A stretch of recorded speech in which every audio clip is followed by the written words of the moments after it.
Hi, everyone. Welcome back to the second session of the day of Turn Digi, the online marketing conference which promotes entrepreneurs, supports rising talent, and we have a wide variety and range of speakers. So today, in our second session of the day, we have Amanda Jordan, David Sayce, and Levi Williams-Clucas, and they're all dialing in from different parts of the world. So Amanda's dialing in from Greenville, South Carolina. Levi's in Ipswich in the UK, and David Sayce is in Catford in Southeast London, and I'm in Barcelona.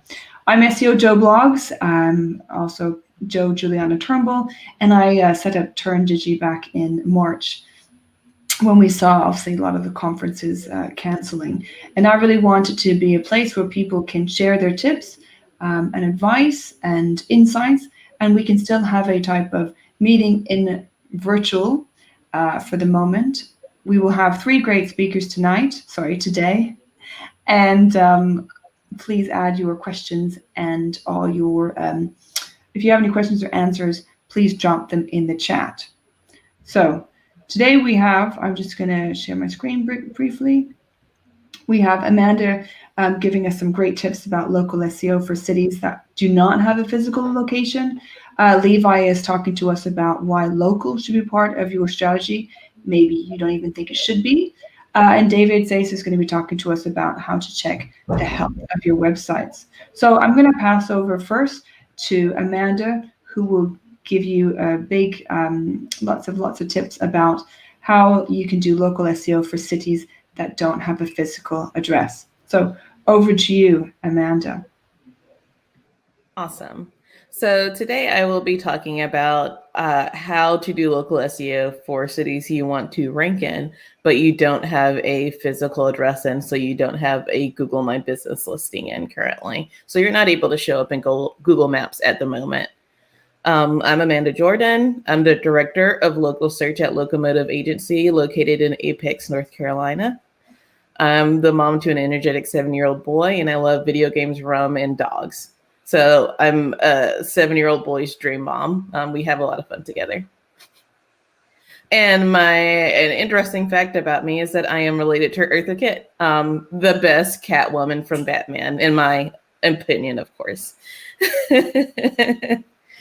So just some things that will influence your city rankings. Ranking in a city where you have no physical address is possible. That's what we're going to talk about today. It is a little bit more difficult in some ways because, of course, if you have a Google Map listing, it's much easier to rank in a city because you have a physical representation of your business on Google Maps. That may not always be a readily available option for you based on the type of business you have and based on how you service your customers.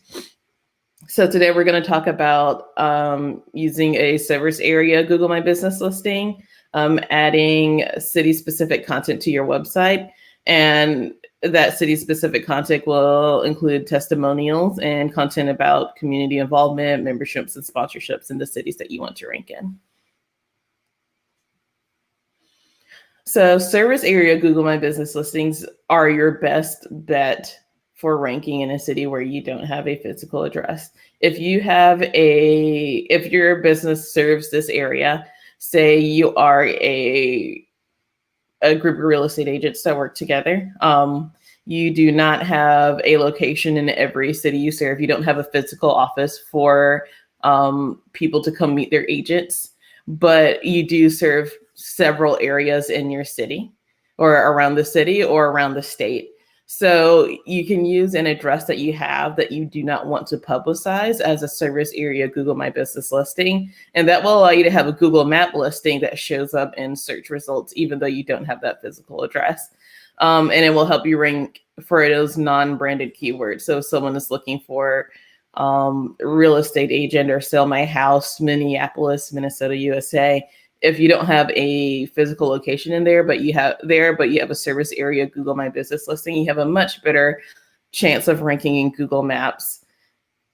And to go along with that, you want to add really good content for your services as well. You don't have to be physically located in a city to rank organically for that city. If you have good relevant content on your website, you can still rank in that city. So you want to have pages on your website that focus on what that uses the meta. The page title has whatever keywords you're trying to rank for, like in examples below: Miami car accident lawyers, car accident personal injury lawyer in Miami. And you want the content of those pages to be relevant to that topic as well. So you want the content on that page to be about the services you provide for Miami, your relationship to Miami, how long your business has served Miami. You want reviews from people who you help with in Miami. You want any sponsorships or community involvement you have with Miami on that page. So you don't have to be physically there to rank in that city, as long as you have really great content and even go above and beyond what your competitors are doing for content related to that city. In other words, you want to consider your city and your main keyword as your main keyword phrase for that page. That should be what all of your relevant content is for and about is for that specific city. So this is a little bit about what I just talked about: landing pages for each city with local content, no more than 10, because this needs to be unique content. You don't want to be reusing the same content over and over and over again and having duplicate content for multiple cities. You want unique content for your cities. So that's extremely important to do. If you want to do more than 10, then you really need to have a robust and really good content plan for that, to be able to kind of support that with really good, really original content for each city. And that's hard to do once you really get past 5. So 10 so when you're trying to do 10 or more, that gets really difficult. So that means it's really important to choose the cities that you want to rank in that you don't have a physical address. It means that you need to pay close attention to the demographics in those cities to make sure that they meet the type of customers that you're looking for. You want to make sure you pay attention to population, because you don't want to spend all of this effort for a city that has 1,000 people living in it when there's another city that has 25,000 that you also could be trying to focus on. So there's a lot of different considerations when choosing the city if you're limiting yourself to 10, and there are plenty more that you want to consider. Those are just some of the things to think about. Blogs specifically for the cities you want to rank in that link back to your city specific landing pages. So you want to support those pages as much as possible with really good content for that specific city that links back to your location landing page. So whatever landing page you have for the cities that you want to rank in, you want to support that page with internal links throughout your website going back to those pages from relevant keywords. Reviews or testimonials from clients in those cities, like I said, put those on the website. Make sure you mention the city and state in those, because if you just put the testimonial up and it doesn't mention the city and state, it really doesn't do anything for you as far as making you more locally relevant to that city. So of course you want to add that information as well. And of course, any community involvement, any awards, recognitions, anything that you've received from a city or organization nearby that city would be really important. And I have a checklist for location landing pages on my website, and there's the link below. If you go and visit there, you will see a checklist that you can download and make sure that your location landing pages include all of this information, like page titles, relevant images, good header tags, and those types of things. And this is just an example of the checklist that's on my website. It's very inclusive of things that you need, and it includes references and notes. So anything related to it that you're looking for, you will likely be able to find on that spreadsheet, and a reason why it's important as well. And that is it. Thank you for your time today. If you have any questions, you can find me on Twitter at Amanda T. Jordan. Great, thank you very much, Amanda. Yes, we will have some questions afterwards, so we'll tweet at you, and if you could also drop your link, Yes. you said, to find out on your website. You had that checklist. That would be great in the chat. Thank you very much for joining us. If you are all, the audience, and liking what you're seeing, give a nice little like to this video and subscribe to our Turn Digi. It is all about providing great content for everyone to then go and implement with their company or at their website. So thanks very much, Amanda. I have one actually question for you just about the services page. Just because you said you can rank for you can rank in Google Local if you're not having a physical address there. What about if you're like, one of us that we work from home? How could we maybe rank for, let's say, SEO services? I suppose we have to choose one location that we want to be present in, right? Yes. So if you can set up a Google My Business listing for your home and then set it as service area listing so your physical address does not show in results, and you can set your service area. Unfortunately, somebody already downloaded my checklist. Thank you. Unfortunately, your radius for ranking with service area listings is limited to your physical location, just like it is when you are showing your address. So you can set your service area as serving your entire country if you want to, but that's more so telling people who already find a Google My Business listing that you serve the entire area. It doesn't inform Google about how it's going to rank you locally at all. They use your physical address. So I would focus on content specifically for those cities on the website after setting up a service area listing to determine, to help yourself rank organically. Locally, I would definitely put up a Google My Business listing that did not include your physical address if you're a consultant or an SEO and you don't have a separate business location from your home. Okay, so you still need to decide one city, even though we're remote working, to decide where you want to be ranking, and then update your services page. And we just have one question from James, actually. Does exceeding 10 locations cause dilution issues? For example, if you had 20 different locations? It would in general, just because that's 20 pages you're linking throughout your website versus just 10. But if you can, I would say that is not a major issue if those are all 20 very relevant cities with the demographics and the amount of population to support listing all of those. If you're a business that serves 3 or 4 different regions, I can see you having 20. I would say the bigger issue is making sure that you have unique content for all 20 locations.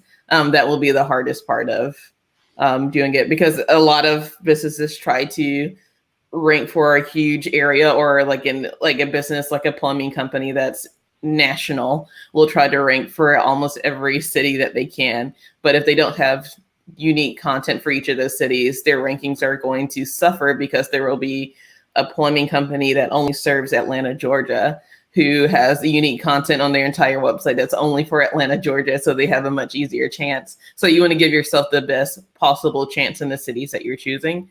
So that means limiting what you're doing and trying to make sure that you're not overreaching, which causes you to decrease the quality of the information and content you're putting on your website. Okay, great. And I think we'll definitely be downloading your checklist, so you can share that later. James, I'll add it. Okay, great. That's a challenge, all unique content and supporting blogs. So I guess it's always a challenge. Great. So if anybody else has any questions, please drop in the chat. Otherwise, I know, Amanda, you have your second job to go to very soon. So yes. one to school. So thank you very much for joining us today. And we look forward to looking at your checklist later. And the slides, if you have them on your site later, we can go to them later or next week. It's Friday after all. So sounds great. Thank you, everyone. Thank you.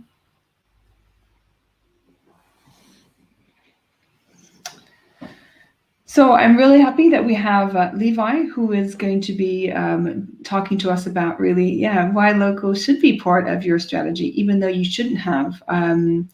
Really happy to have you on board as well. We've got a good topic around local from yourself and Amanda. So I'm going to pass over to you, and you can go through some of these great tips that we can all go and implement. Hi everyone. I'm Levi, and I'm going to be talking to you today about why local SEO should be a part of your strategy, even if you're kind of like, I'm not a local business, I don't think I need it. This is me in my natural habitat at a music festival with my space buns. So I am an SEO specialist at Strategic. Yeah, that's how you say it. It's just got a Q on the end. It's no different to the other word. Fun fact about me, I was named after the jeans, just without the S on the end. Long story. And a little bit about me, I'm a huge fan of music, obviously, especially live music. I'm a big Baker fan. I love anime, anything Japanese, and I have 2 horses and 2 cats. So I'm a bit of an animal crazy lady. So we're going to get right into it and kind of talk about what local SEO actually is initially. Amanda started us off really, really well actually with some of this. So this should follow on quite well. So in my opinion, local SEO is any type of SEO that specifically targets locational based queries. So normally includes, but is not limited to at all, Google My Business optimization, local area pages, locally focused content, so photos, videos, and blogs, obviously, reviews, and those lovely locally targeted reviews as well, as Amanda was describing earlier, and some local link building, PR, getting in local press, and getting involved with, community and stuff like that. But why is it important? We all know why SEO is important. Let's not pretend we don't. But why is local SEO important for your business? It's important for everyone. And you might be like, well, why? I don't need it. I'm not a local business. I'm all online, or, what forever reason it is. You might be questioning why I'm going crazy and telling everyone that local visibility is important for everyone, but it is, and I'm going to show you why. So I found this really cool case study about how 46% of all Google searches are looking for local information. Now, to me, that makes me think maybe 46% of people are looking for, I don't know, flooring in my area. Turns out they're not actually explicitly searching for something in their area. They're often looking for it, but they might not search flooring in Ipswich. They might just search flooring. You never know. So I've got some good examples here. So I turned off my location-based stuff. Obviously on incognito, it's still giving me my nearest. So I tried a couple of different searches that would generally be considered not a location-based search. So flooring shops, we've got that lovely map pack underneath here, and your Yell and Silex examples. So we've got buy floor. That one you'd think, oh, well, they want to buy online. It's not necessarily a local thing. But here we go again. Here's our map pack. Kitchen flooring. To me, that would be, I'm either looking to buy kitchen flooring or information on it. And again, we've got nice little people also our spots, but then our map pack is down here again as well. So Google's providing local results, even if we're not necessarily explicitly asking for them. And it's not all actually about local either. Excuse all the memes in this makes me happy. So yeah, it's not all about local. Brand protection and reputation management are a huge part of local activity as standard, but they're often not considered a huge part of a generic SEO strategy. Google My Business optimization is often considered just a local SEO activity. But actually with Google My Business, you're turning down the opportunity to protect your brand in search, to reinforce your trust signals, to support your services or products in related search. So why would you turn it down? It's all about being consistent. And local SEO provides that extra level of consistency that you need. So I'm going to introduce you to my real life client that we're going to be using as the examples today. It's Factory Direct Flooring. They're an online only business. There's no showroom. There is a warehouse, but not for people to come in. They're a national business, so they serve the whole of the UK and they're fully e-commerce. So here's some examples of the brand protection that I was talking about. So I've picked 3 different ways here of searching essentially for some variation of Factory Direct Flooring. We've got the actual brand where we have our Google My Business box. We've got factory flooring, which could mean flooring for a factory or a brand. And here we are in the map box and above. And we've got direct factory flooring, which could, that could just be nonsense, you know. And there we are again in the map box. We've also got loads of e-commerce benefits to local. So for Factory Direct Flooring, 5% of tracked revenue in 2020 so far has come from Google My Business. These guys are a big company. And based on current spend, return on investment since January is over 9,000%. That's pretty impressive for a little Google My Business profile. Google My Business was also really critical for a lot of businesses during COVID. It provided a really easy way for us to keep customers updated with very little maintenance and made it really easy for customers to see what was going on with the business. Review management is one of those things that's often more directly linked with Google My Business and has been obviously picked out as one of Bright Local's top ranking factors for 2020. But reviews are a form of trust signal, the purest form, in fact, or at least genuine ones are. So you should capitalize on them. Even if it says best chip shop in Ipswich, someone is still saying that your chip shop is great. So when you franchise out, you've got a good starting point. Local SEO should always be a foundational strategy to helping you or your client become more visible nationally, even if you're not a local business. So when McDonald's started, they didn't just say, well, you know, we don't really care if the locals like us. We're going to just open millions of restaurants across the planet. No, they made sure everyone in their local area knew they were amazing first and built up a foundation and a brand that people knew and understood. When they spread, nobody questioned it. So while you might not think you need to be visible locally because you're not a local business, you might be turning down the opportunity to improve your sales, improve your visibility, and improve your trust without even realizing. Couldn't leave without another meme. So that's me, and thank you for listening to me. And if you have any questions, my email address is at the bottom that you think of kind of after the Q&A session, and that's my Twitter handle. So thank you very much. Hope that was helpful. Thank you very much, Levi. And I was really impressed by what you're saying about that company had 5% of their sales were coming from Google My Business. But did you say originally that they don't have so they do have a warehouse where obviously they store everything and where they send things out from.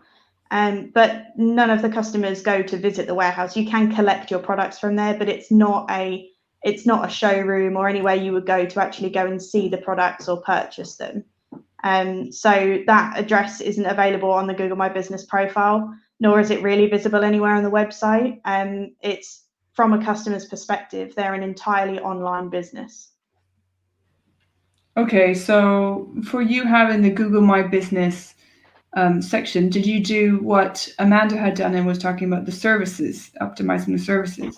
Yeah. So essentially what it is we've got a Google My Business profile where the service area is just put to the UK.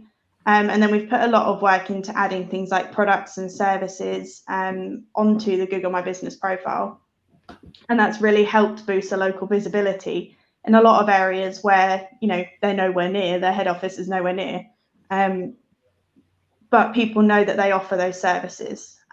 because they're on the Google My Business profile. So it is very similar to what Amanda was saying in terms of how to be visible outside of the kind of small area that you actually operate from.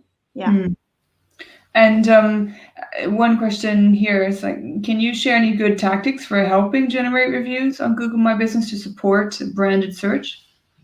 Yeah, I mean, I think the biggest one is, kind of seems a bit silly to say, but the biggest one is actually just asking for them.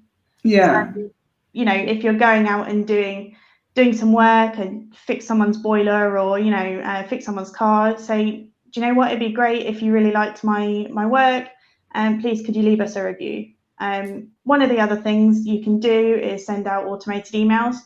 So once you've had an interaction with a customer, especially if they've purchased something online, something like in your receipt maybe, or in a thank you note, having a link to go straight through to your Google My Business profile to leave a review. There is a short link on the profile where you can actually leave a review really quickly. So yeah, that's another really good tactic. So about that, like leaving reviews, just to be really clear with everyone here, you do need to have a Google address then, a Gmail address. Okay, Yeah. so for those, there are some people that maybe are working in a sector where their clients don't have email, they're not online. How can they leave a Google review? So, I mean, I guess the easiest way to do it is to kind of say, like, we would like you to leave a review, but you do need to kind of sign in. I know that's not the ideal way to do it, but you can also, if the kind of customers are likely to be reluctant to do that, just to leave a review, you can encourage people to leave reviews in other review platforms. And a lot of the time, Google My Business will pull that into the overall star rating as well, but you do have to have quite a lot. So Trustpilot or reviews.io or something like that, those places are all pretty good as long as you have quite a lot of them. Sometimes Google My Business will pull that in as part of the overall star rating. So far, I've not found a way to encourage it to do that. It just kind of seems to do it on its own.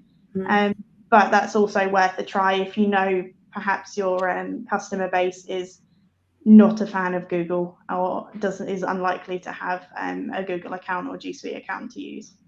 Yeah, and what about then if they do have a G Suite account, but maybe they don't have a photo in it because they don't want to have their name there?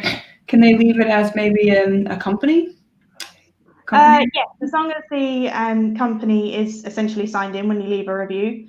And yeah, if you have like an, I don't know, admin at we'reaplumber.com kind of email address, but it's a Google one, as long as you have something, it doesn't actually matter whether it's a person or a company, you can still leave a review. Okay, great. Well, I definitely learned a lot from Levi and Amanda. We have over 20 people watching now and more that are not signed in. So we just have 9 likes on the video. So if you are watching, click the like button and subscribe to our channel, because this is all a pro bono. This is about promoting those that are talking, entrepreneurs, and also those that maybe haven't been speaking in the past before.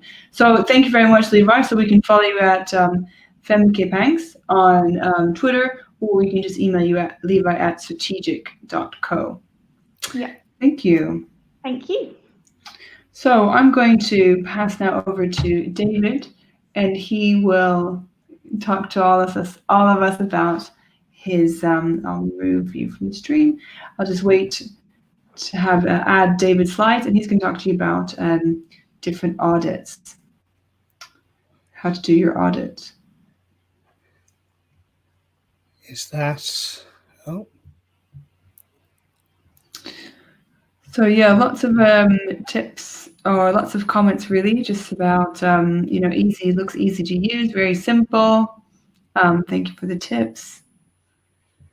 Oh, will you just press add to stream, and then I will just add yours. I've got remove from stream. Oh, well. Try it again. I can't see it yet.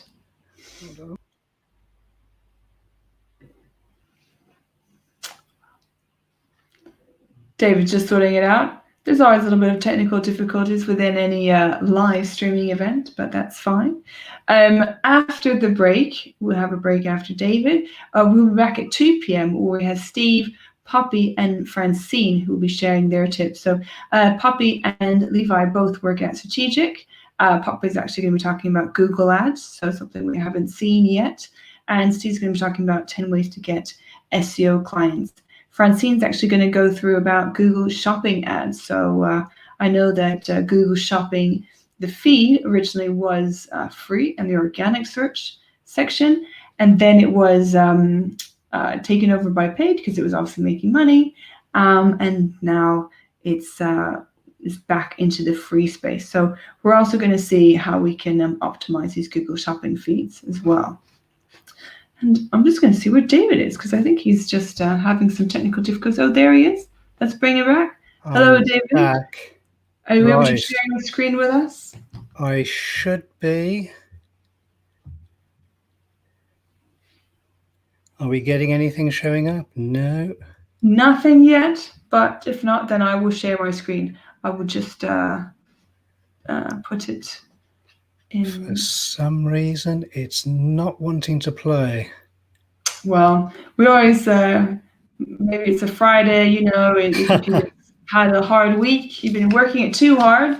You know, David is a digital marketing consultant at PaperGecko. Nice, nice branding in the back there, David. Thanks. So no, for some reason, this stream isn't wanting to play ball today. Right. Well, that's, yeah. Well, we'll just, I think you did send it to me, so I'll just open it, and then we can see that.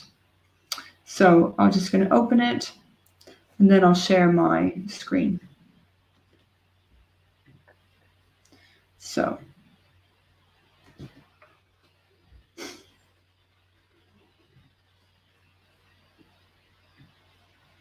So you just need to tell me then, David, when you want me to, if I'm going too slow with when I'm sharing the screen, obviously. Go for it. Okay, so here we are. David's slide all about how to check the health of your website. So I'm going to be, I can't see both screen and people, so I'm going to be watching it over here. So over to you, David. Hiya. So I'm David Sayce. I'm Director Digital Marketing Consultant with PaperGecko. Next slide. And that's me and my co-partner, one in trouble.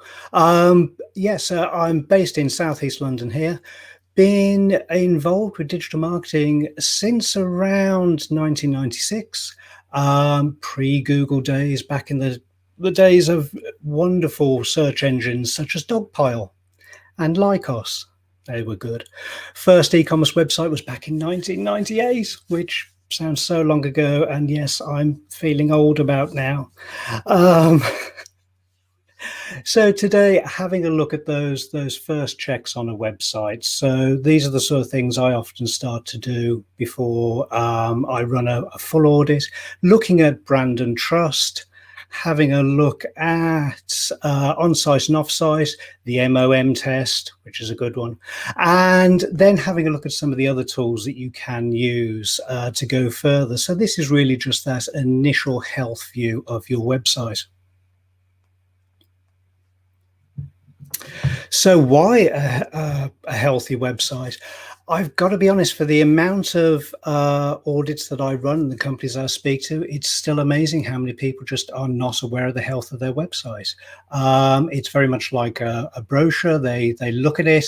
They don't realize what's happening behind the scenes or often how their brand is being shown online. Healthy website can improve visibility, mitigate risk, and it does actually help reduce those paid costs. Ultimately, it's about trying to deliver the revenue. I have to say, with a lot of the audits that I've worked on, they have led to driving that revenue and helping that brand have a better business. One thing I will say is there's a lot of automated tools out there that will run checks, but you really need to have a look at this eyes on. And I think that goes for people within the organization and then any specialists that come in as well. It takes some understanding of the business, what they're trying to achieve, and it involves the wider business as well. Working with the marketing departments, understanding communications, understanding the empathy and emotion involved. So what does Google show? This is always an interesting one. You might want to sit down for this. One thing I often say to businesses and individuals, which is really where it gets scary, Google yourself. The results can be very mixed, sometimes shocking. Hopefully, though, you get some good feedback from this. So just having a look here, if I Google Greenwich Park, my local park, this is the sort of information that comes back. And you see, I mean, from what we've seen with the previous talks with local, with GMB, you start to fill out how your brand appears on that first page. You can also see as you start typing in those brand names at the top, what they auto suggest, what is coming up there. And that's another one where I've seen some interesting things being suggested by Google that perhaps a company doesn't want to see. And of course, check those reviews. This is my wonderful Steve Jobs impression. I'll just sort of throw that one in there. So really, is this what the customer or client should be seeing? For the sales journey, it's often about 80% done by the time somebody comes into the business, whether that's onto the website or making direct content. So it's absolutely vital that your brand first impression is there and you're aware of it. One other important thing, especially with the B2B side, don't forget there are other search engines out there, believe it or not. It isn't just Google. It's a surprise, I know. Saying that, though, what does Google see? One of the quickest ways I have to run those simple checks of a website, often when a new client comes in, is using the magic of the site command. This is really straightforward. You can simply go into Google, you type the site : and then add your URL. With this example, what you'll be getting back is my very small website, but it does show, it shows your title, it shows the meta description, it shows if you have, in that example there, the Q&A schema involved as well. It also shows you the amount of pages that are probably indexed within Google. The other thing you can check for is that HTTPS, the mixed content. The security side of websites, it is a ranking factor. It may be very small, but it is very important. You want to make sure that your website is consistent online. This is a really nice, simple check. You put in the URL minus in URL HTTPS, and you will start to see whether you do or don't have the HTTPS in those web pages. The other thing you can check is the consistency of, are you using the www or the non-www? Again, you have to remember that Google will see these as two separate websites. Previously, I worked with a client who had rebranded their website. They put it live, and they had only put it live on the www version. So checks like this allow you to see what exactly is going on. This is one of the more interesting checks that can be done. This is often good from a security point of view. Checking for file types. I know with older websites, the website can be used to store files, to move files around. So running these file type checks against PDFs, docs, Excel sheets, CSV, you start to see what is actually available online. I've seen and heard horror stories about a lot of personal data being shown up, or financial data that should not be clearly visible online. So yeah, these are very important to check. They give you a rough guide as to what's going on. It's not a definitive check, but this is now when you can start looking at Google Search Console and other elements as well, and start building in a clearer idea of what's happening with your website. Google Search Console, totally free. It's probably one of the closest things we have to the back end of Google. The information there is absolutely vital. For a lot of the audits that I run, it's often the two main tools are often a good crawler and access to Google Search Console. And it's still surprising how many people don't have it set up. This gives you great information. The landing page, that first page there, gives you an idea of performance, how you're appearing in search, errors across the website. Great that it now covers those core web vitals, so you can get a really good idea of what's happening with the website. You can go from a page level and see how a page is showing up, whether it's been indexed, when it was last indexed, and errors on it, through to seeing issues, errors, and which pages are valid across the whole of the website.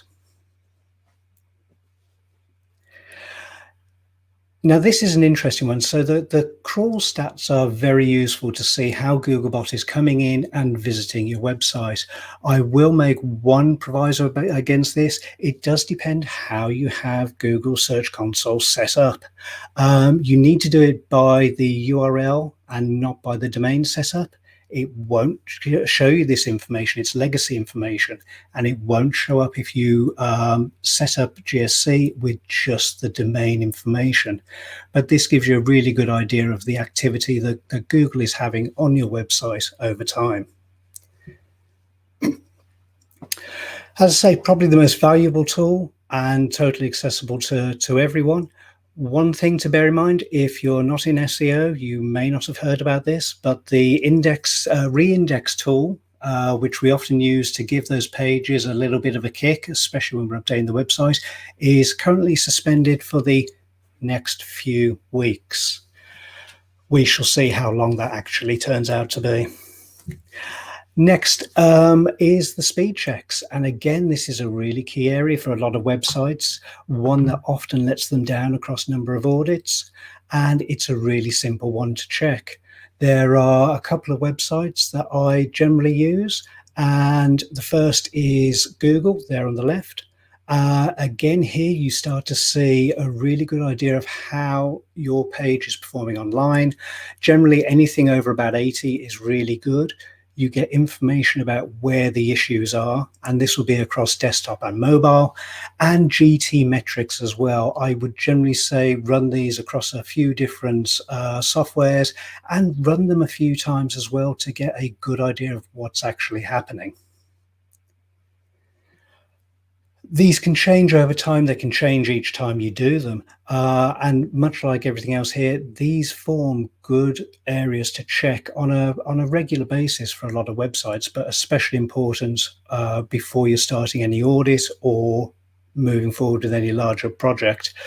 A few slow pages on a website may not seem like much, but they can impact the whole of the website, and they can impact your ranking as well. The MOM test. This is where we get serious.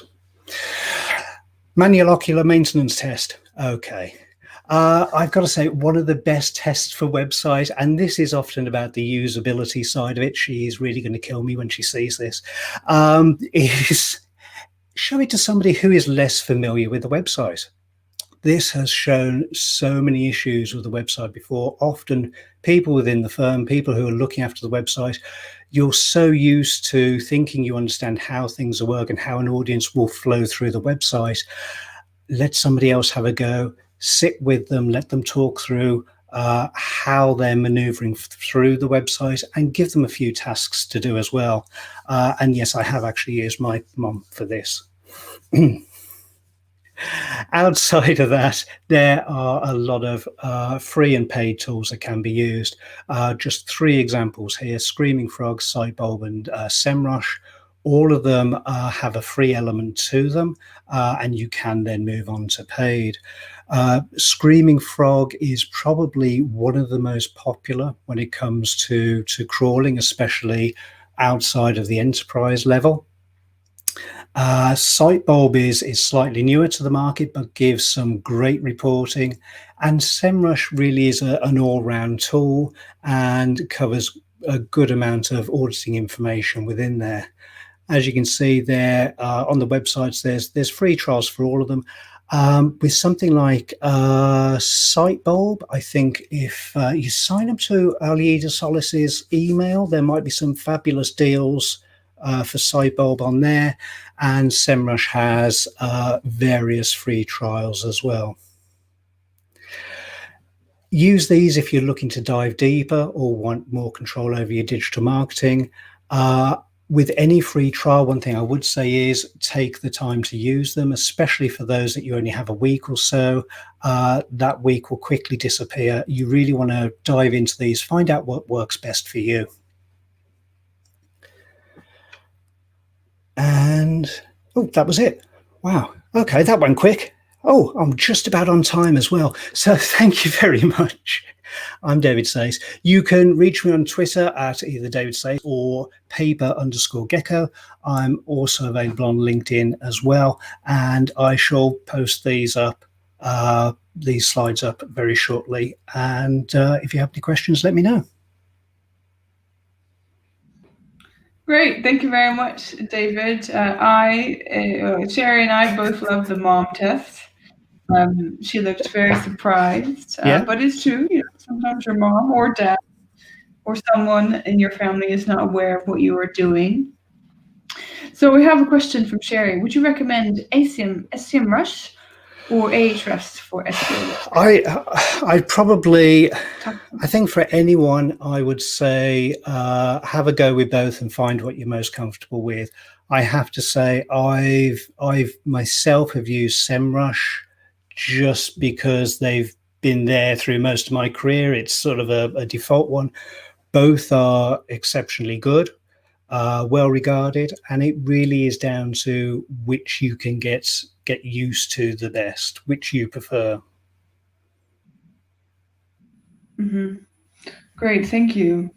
But again, you also said there's the free trials. So if you do try something, you should really maximize. And there are other crawlers out there too. So, you know, you really do need to consider the size of the business as well. Once you get up to that bigger end, you're looking at the deep crawls, the on crawls, some of those. But there's a lot of choice out there. Okay, great. We'll take that on board. And also a question from Michael about what's the biggest increase in traffic that you have experienced after you have done a health check? Pretty much close to 100%. I mean, normally I expect, I think the average is probably around 10-20%, something like that. It really varies. I've had clients come to me that have had AngularJS built websites that haven't had the pre-render built in. So they just have not been accessible. This was a few years back. They have not been accessible to Google, not been searchable. So that was a pretty easy fix to get the site visible online and start driving the traffic.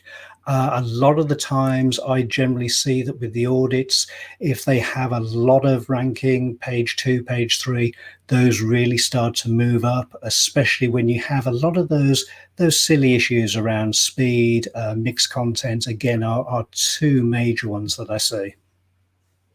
So in terms of website audits,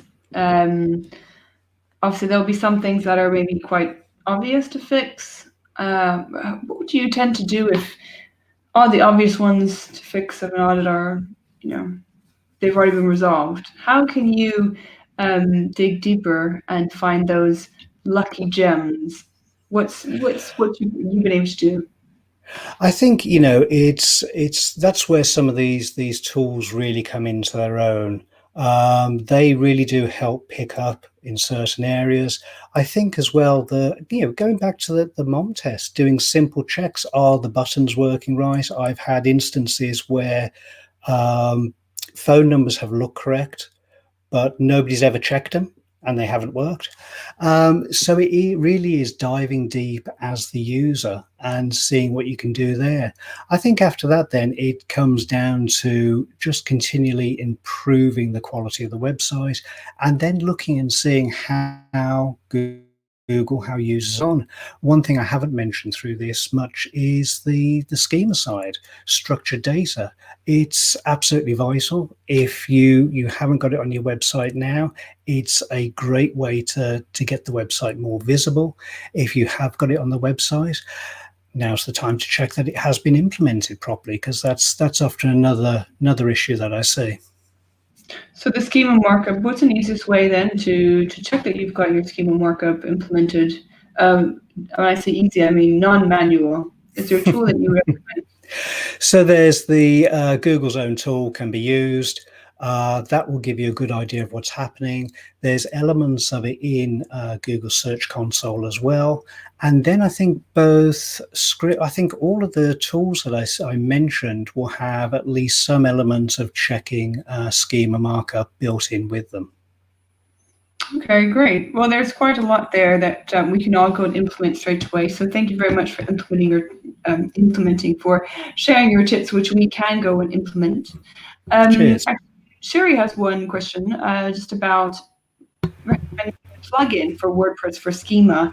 One that you would recommend that can do as much as possible, because it doesn't seem like there is one that does everything. I think we're still in a bit of a grey area around that. I mean, I know Jono at Yoast is doing a lot with how they start helping to incorporate schema. I think WordLift is another one that is quite popular. I think it's also important to understand how you're going to be implementing it and in what areas as well. Schema seems to be changing quite a lot at the moment, and quite frequently as well. Okay. So the Yoast plugin, do you think? I think, especially with the WordPress side, Yoast is a great start. It automatically helps you get the name organization schema in there. It will pick up on FAQ and the how-to schema as well, which are two that are really popular.